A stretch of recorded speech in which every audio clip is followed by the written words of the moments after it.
Hi everybody, Joel Kennedy with Kennedy Violins. So today's video is a lot different than the videos that I usually do. Usually they're kind of like learning or educational. Well, this one is meant for pure entertainment, and you can see if you're entertained with my life or not, I don't know. But I've got some outlandish and ridiculously crazy stories from my life as a musician, as a professional musician specifically. Stuff that goes on behind the scenes that people would never know about and probably never talk about. So I've been told by my friends and colleagues, like, hey, why don't you just do a video and just tell people about some of the crazy stuff that's happened to you and see if people are interested. So I thought, okay, so today is just a video. Maybe I'll do like 3 stories. And if you guys like it, then I'll do a video and I'll tell some more nutty stories. And so here it goes. So I'm gonna do 3 stories today. Okay, so the first story takes place actually when I was in high school. Now I was an advanced violist, and so I was a good player, and so I was able to get into the Tanglewood Institute. Okay, so in case you guys don't know, the Tanglewood Institute, or Tanglewood Festival, is one of the most famous and elite summer festivals in the United States. Now, it's probably less so now, just because there's so many festivals now. But back in the day, this is like 30 years ago, there was a lot less selection. So there was a few big ones like Interlaken or Tanglewood or Aspen. So it was very prestigious to be able to get in, and it was very selective. And I happened to get in one year, and so when you're in this festival, you get to play, there's a chamber music portion of it. It's like 2 months, right? So there's a chamber music portion, and then there's an orchestral program. So there's about 4 different orchestral programs that you have during the session. So you have 4 different conductors, 4 different sections of repertoire, 4 different concerts, right? And what's great about the festival is that you get to play with some of the best, right? Some of our coaches were some of the best players in the world. Some of the soloists that we were exposed to were like, Itzhak Perlman, Joshua Bell, Midori, Yo-Yo Ma. I mean, I got to play, a concerto with Yo-Yo Ma. I mean, it was amazing, right? It was one of the greatest experiences of my life. And we got to play in The Shed, right? Which is where the Boston Symphony Orchestra performs. And you get to do like a dual concert with the BSO as well. And Cleveland Orchestra was touring at the time, and you got to hear Cleveland, and they're amazing. And so it was a great, great, great experience. Well, one of the experiences that I had is that we were playing a concert where it was the first day of rehearsal. Okay, so there's 4 principals that are chosen throughout the camp, and they rotate, okay? So I just happened to be one of the principals for one of the concerts. Okay, because the conductors liked me or whatever, and so they made me principal. It was a great honor. It was awesome. But what happens after you're principal is they usually will put you dead last chair. Okay, so fast forward, it's the first day of rehearsal for brand new music, brand new piece. It was a symphony, and it was a very difficult symphony. It had a lot of licks in it. I mean, everybody had to practice a lot. It was one of the most difficult pieces in the repertoire, I dare say, orchestrally. Anyway, so I was dead last chair, and we all know that as a general rule, like if you're last chair, maybe you're not so good, right? But I mean, once you're principal, they always automatically stick you back in the last chair. Anyway, so the first day of rehearsal starts, and we meet our new conductor. Okay, long story short, this guy came in with a ton of swagger. Okay, he thought he was the bomb. He thought he was like the best. And he was a very well-known conductor. Perhaps he still is, I don't know. I checked, he's still alive. But he was a very well-known conductor, and he really thought highly of himself. Which is fine, but the biggest issue that we all eventually had with him was that he was very disrespectful to the orchestra. You gotta remember, yes, we're kids, but we're also some of the best kids in the United States. So we've got a lot of skill. In fact, the Tanglewood Orchestra, full of a bunch of high school students, was better than a lot of professional orchestras in the United States. So we felt like, hey, we earned a little bit of respect. And as a general rule, we were treated with a lot of respect by a lot of the instructors that came in from major symphony orchestras and stuff. So that was great. This guy did not treat us with respect at all. He was really just, he was just annoying. He had a very disrespectful tone to most all the players. He he just had this attitude that we were bad and we were kids and we didn't know what we were doing. And he even, for example, we were playing, there was this one very fast section at the end of the symphony. It's presto, right? Presto is really fast. And of course, I was very prepared. Everybody else was very prepared. And just to try to mock, I was told by people who knew this conductor that what he liked to do is that he would single out people in the orchestra and then just give them a hard time the entire set, just because he was a bully. And so one time during rehearsal, he stopped and he made me play this really difficult presto section by myself in front of the entire orchestra. So that's maybe something that's done in, I don't know, high school or middle school or something, but it's not done in the professional world. You just don't do that. It's very unprofessional. But that's what he did to me. So he made an enemy out of me, and he definitely pissed off a lot of the other people in the orchestra. So what we ended up doing was honestly just getting revenge on the guy. So every rehearsal, and we had rehearsals every day, we basically all pretended that we couldn't play the notes, okay? So you gotta remember, this guy's reputation is on the line. So when it comes to concert time, all of his professional colleagues are watching him and saying, well, how good a job is he gonna do with this orchestra? And maybe there's a little bit of competitive spirit there. I'm not sure. I'm not him, I don't know. But I would imagine there probably is some, but his reputation is on the line to some extent. Well, we kind of all sensed that, so we decided to sabotage him. The entire orchestra. I mean, everybody that I knew, pretty much we just all kind of really disliked the guy. And for the most part, it was a very high percentage of us. We threw the fight, you might say. So every rehearsal, we would come in there and we would come in wrong. We would play the wrong articulation, play in the wrong part of the bow. We would play in rests. He was tearing his hair out. He was beside himself. So right up to the dress rehearsal for the orchestra, we were playing horribly. And you could tell this guy was so frustrated. He knew that when we went out to do that performance that he was going to be humiliated. And he was just beside himself and very, very upset. Long story short, the concert started, and guess what? We all decided to play as perfect as we possibly could for that concert. So you would have had to see the look on this guy's face. He starts the downbeat, and we're just all there because we knew the music extremely well before the first rehearsal because we were professional.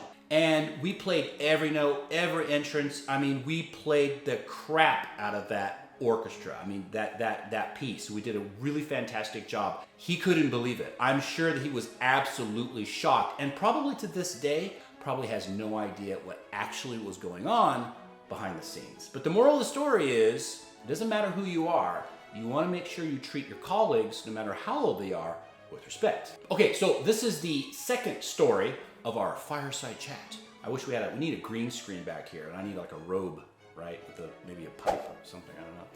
So, second story, actually this one takes place in Tanglewood as well. Now, I'm leaving out a lot of details, so it's pretty difficult to figure out when this was, who exactly is who. I'm doing that on purpose to try to create some anonymity for some of the characters involved in the story. And I'm leaving some details out that are perhaps a little bit too incriminating for either myself or some other people. But anyways, number 2, the second story. This one occurs at Tanglewood Festival as well. So in this particular concert, I was the principal violist, and so when you're the principal, generally you go out first because you're waiting behind, backstage. Everybody, the whole orchestra is waiting backstage a lot of the time, and then you're waiting to be told to go on stage when it's your time. Now, during the Tanglewood Festival, they're on a schedule, so they take one group and they move them out, and then they move the next group in. Because a lot of times you go to a orchestra rehearsal, or concert, you'll see the orchestra members are already on stage when the concert starts. But the way that the Tanglewood Festival was functioning was that because they had so many groups going on and off, one right after another, you couldn't do that. So you had one group that would perform, people would applaud, the group would leave, and then boom, the next group has to seat really quickly, then they start, then they leave, and so on and so forth. So during the Tanglewood Festival, you have a very large auditorium. It's the Shed. I don't know what the occupancy is, but it's quite a few people. I think it's maybe 4,000, because the average theater is maybe around 3,000. This one was even bigger, I believe, but it holds a lot of people. But they open up all the back doors on the Shed, so you have this very large field behind there, and people come and they camp out. So when it's really packed, you have maximum capacity. You have a packed theater, and then the field is packed. So you have a sea of people. It's a lot of people. So keep in mind, I'm just in high school, so it's a little bit intimidating for me. And plus, I'm principal, and I had a bunch of solos, blah blah blah. So it was kind of an intimidating situation. So the Canadian Empire Brass were playing right before us. So they're playing, they sound awesome, they're amazing, and we're waiting on the side. We're waiting to be told to go out. Well, there was a lady, she was one of our coaches. Nobody liked her. Anyway, her job was to tell us to come out on stage. So we were all just sitting there waiting, and the Canadian Empire Brass left the stage. And so she goes, okay, go, go, go, go. And it didn't feel right. But myself and my friend were like, well, we were just told to go by our authority figure. So we started walking out on stage. The stage is empty. And then my friend noticed immediately, oh, nobody's following us. So she turned around and she went back to the side of the stage. I didn't notice until I was 2/3 way to my seat. And I look around, nobody's there. The entire stage is completely empty. It's just me. So what did I do?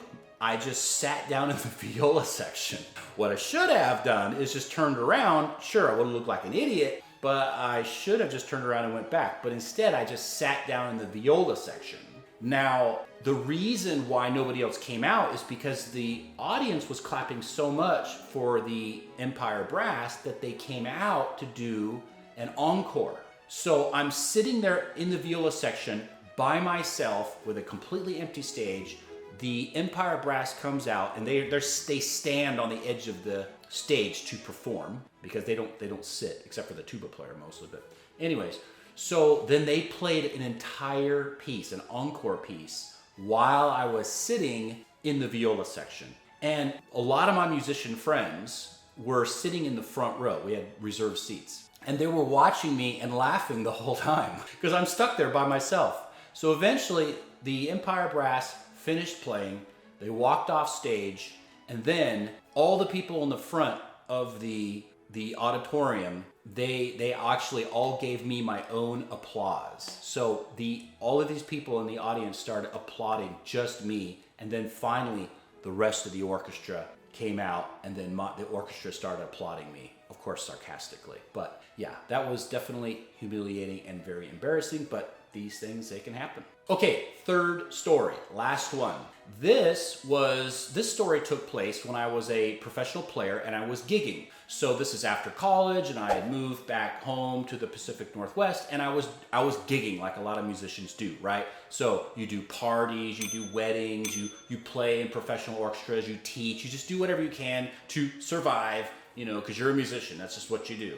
And one of these guys who I never worked with very much, maybe one time, what he did was he was kind of a manager, and he would put together these chamber groups, and then the chamber groups would go do gigs. So one day he called me up, and he was a cellist. He called me up, he said, hey Joel, I've got a gig for you. We're just gonna be playing some really easy chamber music, at this party, and it pays pretty well, so do you want to do it? I was like, okay. I looked at my calendar, I was free, and the pay was good, so I thought, yeah, sure, no problem.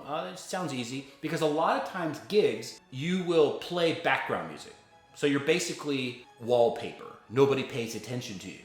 So there's a party going on, you're in the corner somewhere of a dining room, maybe it's a wedding reception, whatever, and you're just playing some really easy, Mozart pieces or something, and you're just sight reading. So for the most part, usually you haven't seen the music before, but it's okay because it's really easy and everybody's sight reading.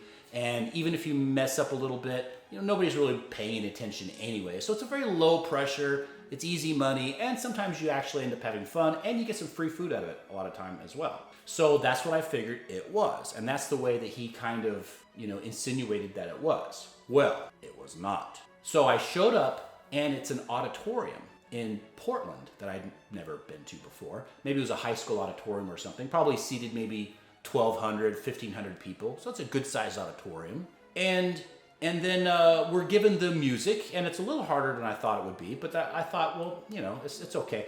But I noticed the players seem to be awfully young. So I'm a violist, the guy who put together is a cellist, and then there's two violinists, right? First and second violinists. They were really young. I mean, they looked like they were still in high school, or maybe they just graduated. And that made me a little concerned because I was thinking, I've never seen them before because the musical community is kind of small, so you tend to know everybody. And I'd never seen these people before.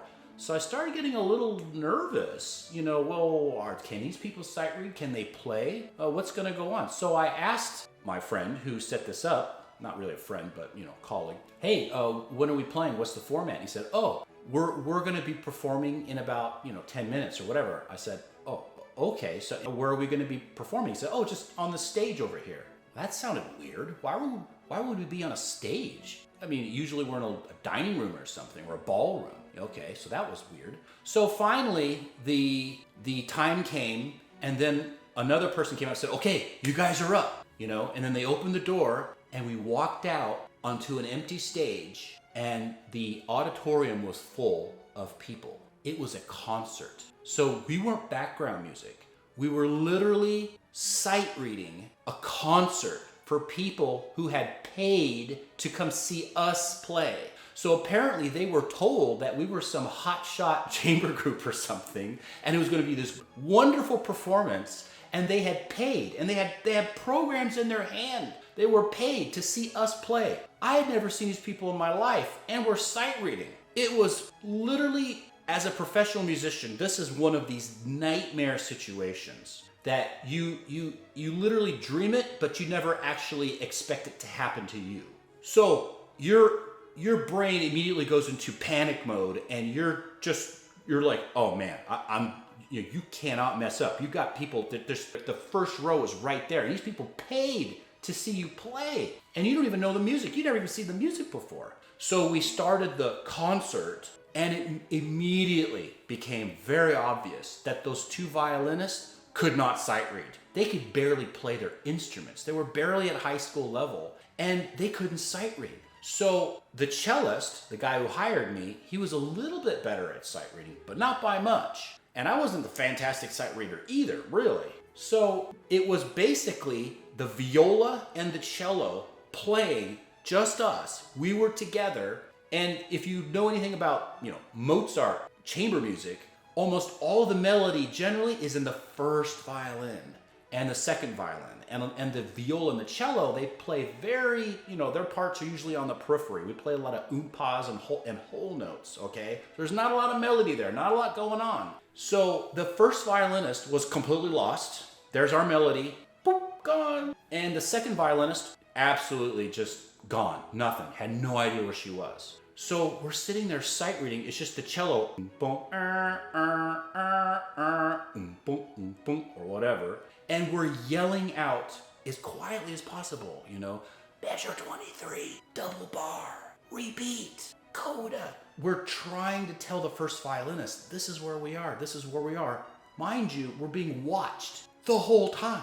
So we're trying to talk to the first and second violinists to tell them where we're supposed to be during a performance, and they're completely lost. So anyway, nightmare situation. We basically just hacked the entire concert. It was basically just the cello and the viola playing their oompas back and forth with the first and second violinist sweating blood that were beet red of embarrassment and humiliation. The concert was finally over, and the clapping, oh man, not a lot of clapping. Not a lot of clapping, just kind of here and there. But if they had the ability to hear, they're probably a little bit disappointed. Maybe they wanted a refund. So, long story short, I never did a gig with that guy ever again. And it'll go down in history as one of the most nightmarish performances of my life as a professional violist. So guys, I hope some of these stories were somewhat interesting. If you have any comments or questions, put them in the comments below. And hey, if you like these stories, if you want some more insight into what goes on behind the scenes for people who make a living playing an instrument, let me know, and I'll answer your questions or do a video about it. Don't forget to like and subscribe if you like it, even if you don't. And with that, I hope you guys have a great day.